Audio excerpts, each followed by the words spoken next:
औज़ुबिल्लाहिमिनश्शैतानिर्रजीम बिस्मिल्लाहिर्रहमानिर्रहीम अल्लाहुम्मा सल्लि अला मुहम्मदिन व अला आलि मुहम्मदिन कमा सल्लैता अला इब्राहीम व अला आलि इब्राहीम इन्नका हमीदुम मजीद। अल्लाहुम्मा बारिक अला मुहम्मदिन व अला आलि मुहम्मदिन कमा बारकता अला इब्राहीम व अला आलि इब्राहीम इन्नका हमीदुम मजीद। अस्सलाम वालेकुम स्टूडेंट्स, उम्मीद है सब लोग खैरियत से होंगे। हम अपने ऑनलाइन लेक्चर्स में pharmaceutics 1 pharmacy technician first year के लिए हमारा इम्पॉर्टेंट चैप्टर डोजेज फॉर्म उसको हम पढ़ रहे हैं। और इस डोजेज फॉर्म के चैप्टर में हम एरोसोल डोजेज फॉर्म या डोजेज सिस्टम जो एक इम्पॉर्टेंट डोजेज फॉर्म है लिक्विड डोजेज फॉर्म के अंदर, उसको हम पढ़ रहे हैं अपने लेक्चर्स के दौरान। और आज हम जो है एरोसोल डोजेज फॉर्म या एरोसोल डोजेज सिस्टम के एडवांटेजेस और डिसएडवांटेजेस जो हैं हम आज पढ़ेंगे। जब हम एरोसोल को एज ए डोजेज फॉर्म और ड्रग डिलीवरी सिस्टम हम दूसरी डोजेज फॉर्म्स के साथ कंपैरिजन करते हैं या कंपेयर करते हैं तो उनके क्या एडवांटेजेस हो सकते हैं और क्या डिसएडवांटेजेस हो सकते हैं, वो आज हम अपने लेक्चर के दौरान पढ़ेंगे। सबसे पहले हम एरोसोल डोजेज फॉर्म के या एरोसोल डोजेज सिस्टम के हम एडवांटेजेस देख लेते हैं कि क्या हो सकते हैं एडवांटेजेस एरोसोल्स के। हाँ, number 1 is easy withdrawal of drug. हम इसको जो एरोसोल सिस्टम है या एरोसोल का कंटेनर है उसके अंदर से हम ड्रग को बड़ी आसानी से जो है वो विड्रॉ कर सकते हैं। पेशेंट ख़ुद जो है इसको आसानी से विड्रॉ कर सकता है, निकाल सकता है। जस्ट उसने क्या करना होता है, उसका एक्चुएटर जो है, उसका जो एरोसोल केन जो है, जो कंटेनर जो है, उसके ऊपर जो सिंपली हम कह सकते हैं जो बटन है उसको उसने प्रेस करना होता है, एक्चुएट करना होता है और उसके अंदर से जो मखसूस मकदार है वो उसके अंदर से वो विड्रॉ होती है ऑटोमेटिकली।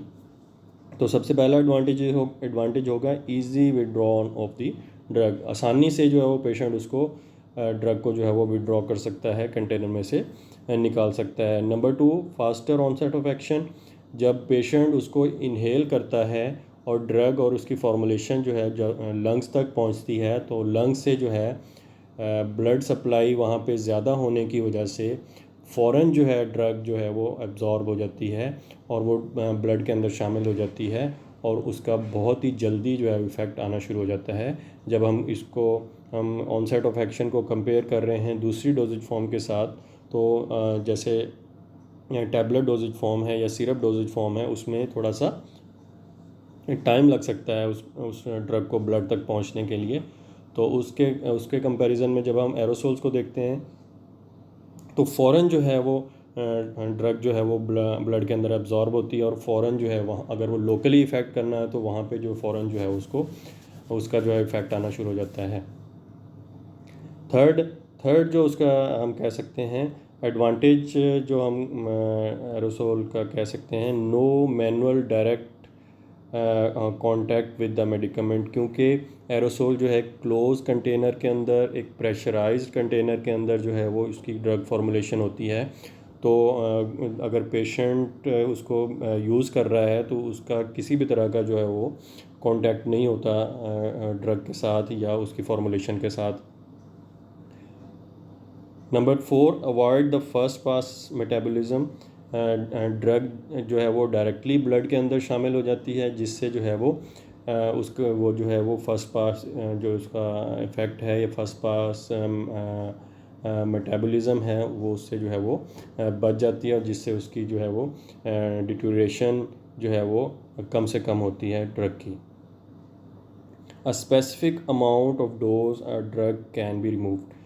जब हम फार्मास्यूटिकल एरोसोल्स की बात करते हैं या स्पेसिफिकली मीटर डोज इनहेलर्स की बात करते हैं तो एक दफ़ा जो कंटेनर है, जो एरोसोल का कंटेनर है, उसका एक्चुएटर प्रेस करने से जो एक स्पेसिफिक अमाउंट जो है, एक मखसूस मकदार ही जो है उसकी निकलती है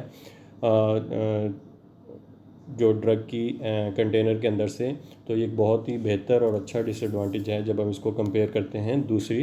डोजेज फॉर्म के साथ। No microorganism can enter. जैसे मैंने पहले बताया कि एरोसोल का कंटेनर जो है एक क्लोज कंटेनर होता है, इसके अंदर पॉजिटिव प्रेशर होता है या एक प्रेशराइज कंटेनर होता है जिसकी वजह से किसी भी तरह की कंटेमिनेशन जो है उस कंटेनर के अंदर नहीं हो सकती। किसी भी तरह का contaminant like dust, like air जो है उसके अंदर दाखिल नहीं हो सकती, और इसके साथ साथ जो है वो माइक्रो ऑर्गेनिज़म भी उसके अंदर दाखिल नहीं हो सकते, जिसकी वजह से जो है वो उसके कंटेमिनेशन के चांसेस जो हैं वो कम से कम होते हैं।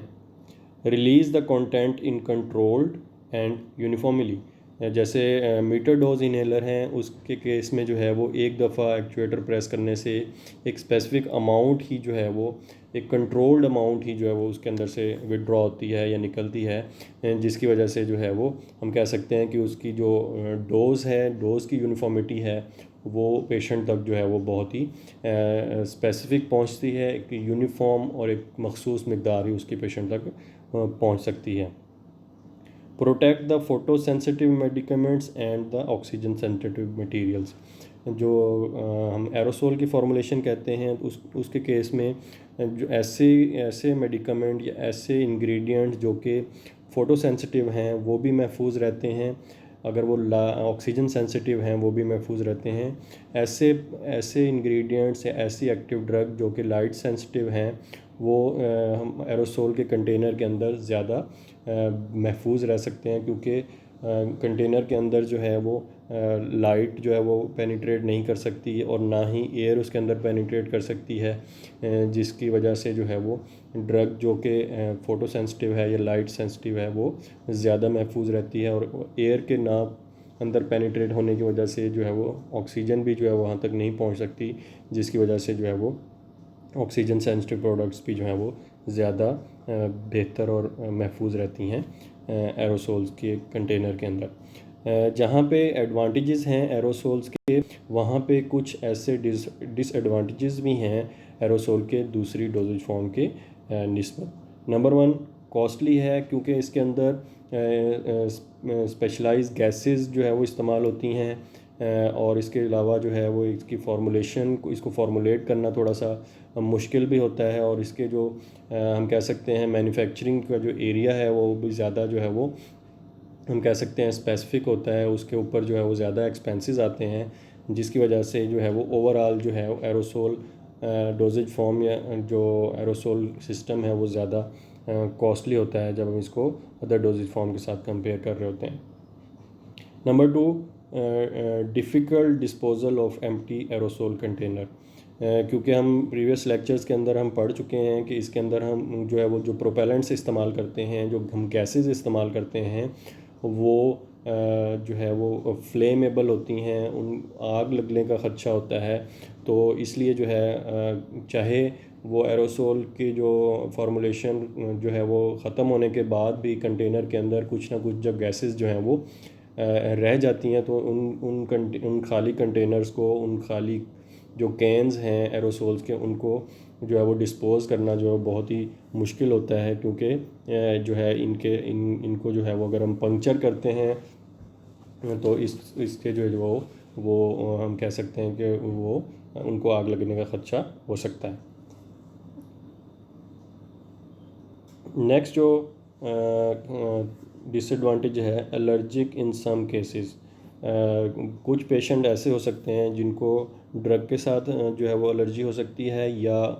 वो इंग्रेडिएंट या वो प्रोपेलेंट्स जो हैं जो इसके अंदर हमने शामिल किए हुए हैं इसकी फार्मूलेशन के अंदर, उनकी वजह से जो है उन गैसेस की वजह से भी जो है वो बहुत सारे पेशेंट को एलर्जिक रिएक्शन या हाइपर सेंसिटिविटी रिएक्शन हो सकते हैं।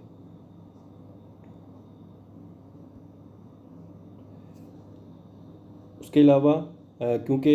एरोसोल के कंटेनर जो होते हैं वो प्रेशराइज कंटेनर होते हैं, इसके अंदर जो गैसेस हैं वो फोर्सफुली उसके अंदर फिल की जाती हैं ताकि हम ड्रग को बाहर जो है वो एक्सपेल आउट कर सकें, तो और उसके साथ साथ जो प्रोपेलेंट्स जो हैं वो बहुत ही ज़्यादा फ्लेमेबल भी होते हैं, तो जो एज ए डोजेज फॉर्म या एज ए डोजेज सिस्टम ये कंटेनर जो हैं वो एक्सप्लोसिव भी हो सकते हैं, वो फटने के चांसेस भी हो सकते हैं, क्योंकि अगर हम इनको ऐसे एरिया के अंदर रखें जहाँ का टेम्परेचर हाई है तो उसकी वजह से ये एरोसोल कंटेनर जो हैं वो रप्चर भी कर सकते हैं, वो फट भी सकते हैं, और उनको जो है वो आग लगने का ख़दशा भी हो सकता है। उसके बाद कुछ फार्मूलेशन ऐसी हैं या कुछ ड्रग्स ऐसी हैं जिनको अगर हम एरोसोल फॉर्मुलेशन के अंदर उनको हम मैन्युफैक्चर करना चाहें या उनको हम कन्वर्ट करना चाहें तो वो ज़्यादा जो है वो डिफ़िकल्ट हो सकती हैं, वो मुश्किल से जो है उनकी फॉर्मुलेशन बनती है एरोसोल के केस में। इसी तरह some time propellant can cause toxic reaction. अगर वो पर्सन जो कि एरोसोल इस्तेमाल कर रहा है वो अगर एलर्जिक है या हाइपर सेंसिटिव है टुवर्ड्स प्रोपेलेंट या वो गैसेस जो हम इस्तेमाल कर रहे हैं एरोसोल के अंदर, अगर वो एलर्जिक है या हाइपर सेंसिटिव है तो उसको जो है वो